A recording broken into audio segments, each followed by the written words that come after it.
салому дуруди бепоён ба кулли мухлисони барномаи дар шабакаҳои иҷтимоӣ. Фирдавси Хурсанд топ хабарҳои варзиширо мегӯяд. Оғоз мекунем.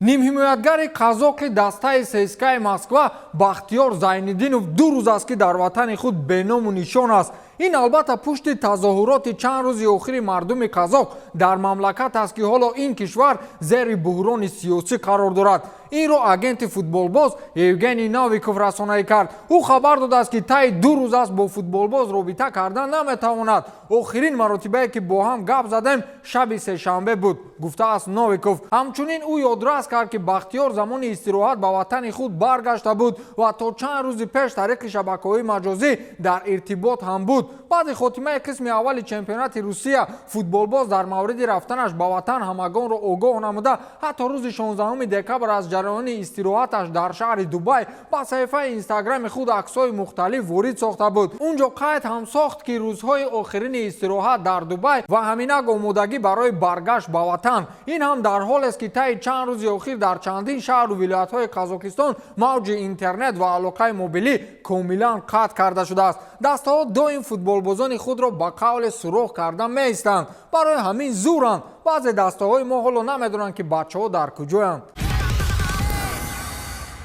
ҳангомаи дигар дар корти теннис аст. зуртарин теннисбози ҷаҳонро дар мусобиқаи машҳури Australian Open роҳ надоданд. ман ба демократияи пурраи Аврупо бовар надорам. ваксина кардан ихтиёрӣ буд, вале бо ҳамин сабаб Новак Ҷокович асоситарин теннисбозро ба мусобиқа роҳ надоданд. кишвари Австралия визаи теннисбозро маҳкум кард ва ин ба он иллат аст ки дар ин кишвар шахсоне аз ваксина ногузаштаро ба ҳеҷ далеле роҳ намедиҳанд, ҳатто агар натиҷаи санҷиш манфӣ бошад. шумо агар коронавирус нестеду ба Австралия рафтан хоҳед, шуморо роҳ намедиҳанд. ана сабаби Новак Ҷоковичро таҳти карантин гирифтани австралиягиҳо ки ҳоло садои мардуми Сербияро баланд кардааст. волидайни теннисбоз аз он шикоят доранд ки писари онҳоро дар як меҳмонхонаи шарту шароиташ хеле заиф нигоҳубин мекунанд ва тибқи қоида ӯ бояд таи чанд рӯз ҷавоби эътироз ё худ апеллясияи худро вобаста ба ин мавзӯъ аз ҷониби ин мамлакат интизор шавад.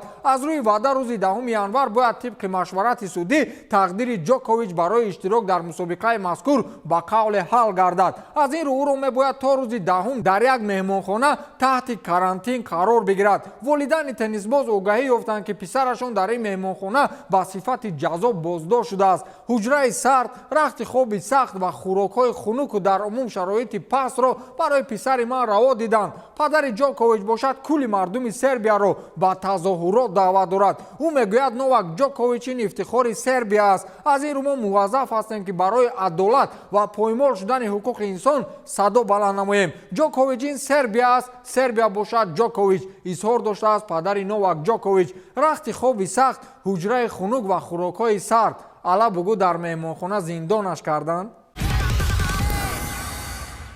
аз омадани Криштиану Роналду кӣ бештар зиён дид? ана акнун ин масъаларо дар атрофи дастаи Манчестер боз карданд. легендаи дастаи Манчестер Юнайтед Энди Коул дар мавриди таъсири баргашти Роналду ба даста ҳарф зад ва гуфт ки ин баргашт ба кӣ бештар зарар кард. ӯ қайд намудааст ки Роналду баргашт ва сифати бозии Бруно Фернандеш кулан иваз гардид. ман баъди омадани Роналду танҳо бозиҳои Бруноро мушоҳида мекардам ва ин он футболбозе нест ки қаблан буд. ба ин тамошо мекунӣ ва пеши худ чанд суол пайдо мешавад ки чаро ин тавр мешавад. Фернандеш бозингари хуб аст ва набояд аз дар ҳаят будани Роналду ноором бошад. онҳо ҳарду футболбозони сатҳи олиянд ва ҳарду дар ин бошгоҳ як мақсад доранд. вале ҳолати футболии Бруно Фернандеш баъди камбеки Роналду кулан тағйир ёфт, гуфтааст Энди Коул. ҷаноби Энди Коул ҳоло намедонад ки инҷо як Бруно Фернандеш зарар надидааст. аз истеъфои Уле Гунар Сулшер сар шуда буд. шикаст аз Вулверхэмптон як тараф,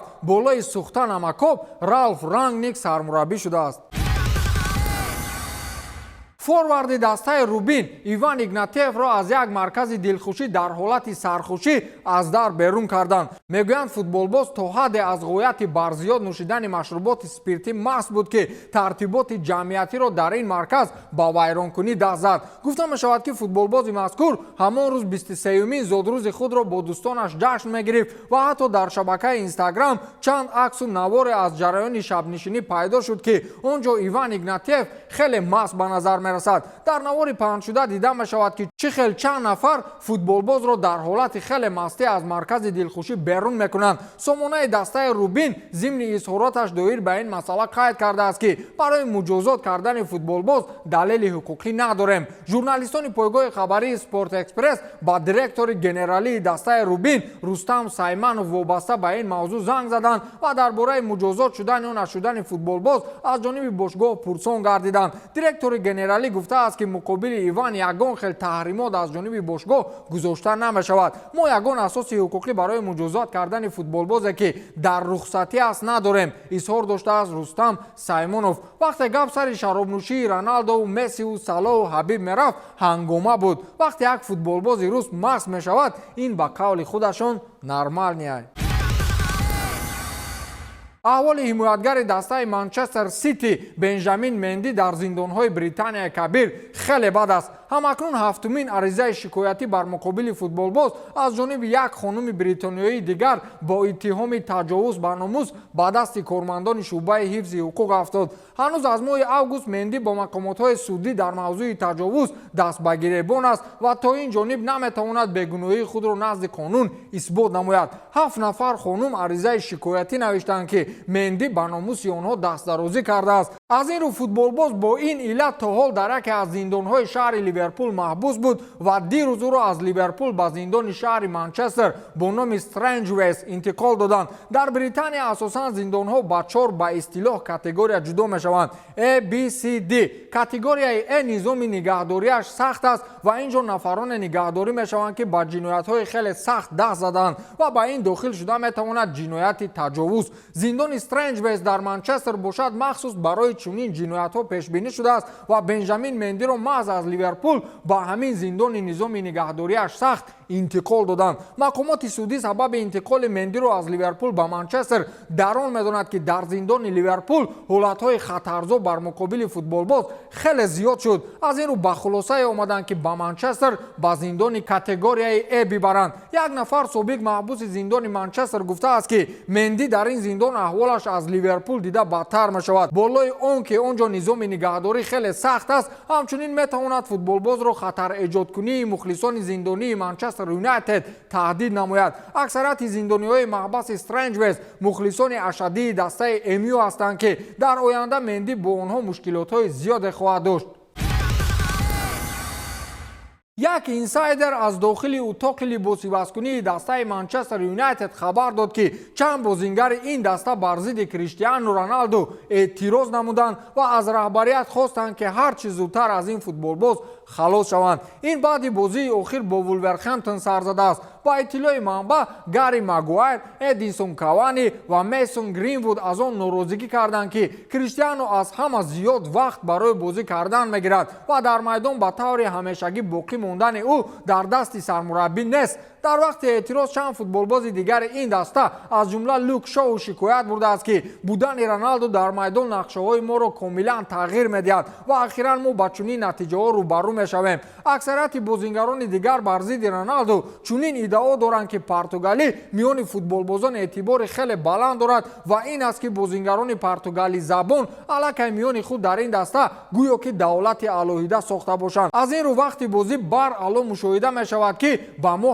ҳангӣ намерасад. боз чизи дигаре ки метавонад чунин эътирозҳо ба вуҷуд биёрад пеши даста шартҳои пайдарпай гузоштани Роналду аст. дирӯз хабарҳо пайдо шуданд ки Роналду пеши раҳбарияти бошгоҳ шарт гузоштааст ки агар сармураббии ояндаро бо ӯ мувофиқаву машварат накунанд ин дастаро тарк хоҳад кард. инчунин зикр мегардад ки Роналду мухолифи таъйини Ралф Рангнинг ба вазифаи сармураббии бошгоҳ ба таври доимӣ аст. ӯ ҳеҷ гоҳ намехост ва намехоҳад ки Ралф Рангнинг сармураббии Манчестер манчестер бошад. ба ҳамаи эътирозҳои бозингарони манчестер розӣ шуда метавонам, вале дар масъалаи он ки рангник сармураббии манчестер набошад ба Криштиану тарафдорам. медонед барои чӣ Роналдо куҷое ки равад бозингарон эътироз мекунанд ҳамаашро ба як ибора ифода мекунем: бахилӣ мекунанд. ба ҳамин тамом, то дидор, хайр.